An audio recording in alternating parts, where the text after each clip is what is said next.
It's the best section right here. Jason Kavanaugh carefully works his way down the aisle. The single father is looking for foods he and his 3 kids will eat. But this isn't a grocery store. It's a food bank where clients get to choose what they want instead of getting what they're given in a hamper. Groceries nowadays with 4 people, even if you're trying to be cheap, you're not walking out of there less than $300-400. So eventually money dries up, credit gets maxed out, and then I found these guys. This is the C5 Market. It's a partnership between 5 different helping organizations. It opened in September. Shopping takes place here, but no money changes hands. This model allows the individual the feeling of respect and dignity. This way they're able to select things that make sense for their family, their dietary needs and restrictions. Across the city, students at the University of Alberta are making their own choices. Like MD Khurshid Alam. He moved to Edmonton from Bangladesh about a year ago, and food prices stood out immediately. At the beginning stage, it was really a shock. But coming here a couple times a month to pick up the staples that bring him comfort. I really can pick that food which is culturally appropriate with me. This model, the possibility of getting food wasted is minimum.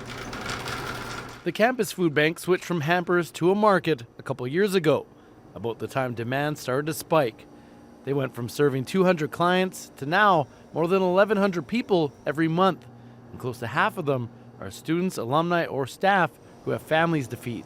Making sure that food access doesn't feel shameful, but as we've begun to understand more about what it means to operate as a supplementary grocery model, we've noticed some benefits that we didn't anticipate.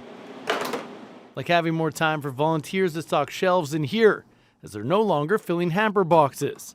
Also, the amount of food people are taking is down. We attribute that to the choice, where people aren't necessarily taking food that they don't need or want. The free grocery style model works for the smaller agencies. But here at the Edmonton Food Bank, they fill around 47,000 hampers per month. So what's the reality of an organization like this getting away from what they've done for decades and moving into the shopping model? I think the food bank would probably have to be 20, 30 times the size it is right now. But they're trying it on a smaller scale. Here, only about 4 families can shop every hour. It's not nearly as efficient as the hamper model. It would be impossible to set up something like this in 80 different facilities throughout the city. And we, just from space-wise, having availability of freezers and coolers, but also the sheer volume of people we're serving. For Jason Kavanaugh, this grocery haul helps him to feel okay with buying a treat like ice cream. I can actually get something extra at the store now for my kids. And that to me is worth priceless. And the people behind these choice markets say that's valuable. Travis McEwan, CBC News, Edmonton.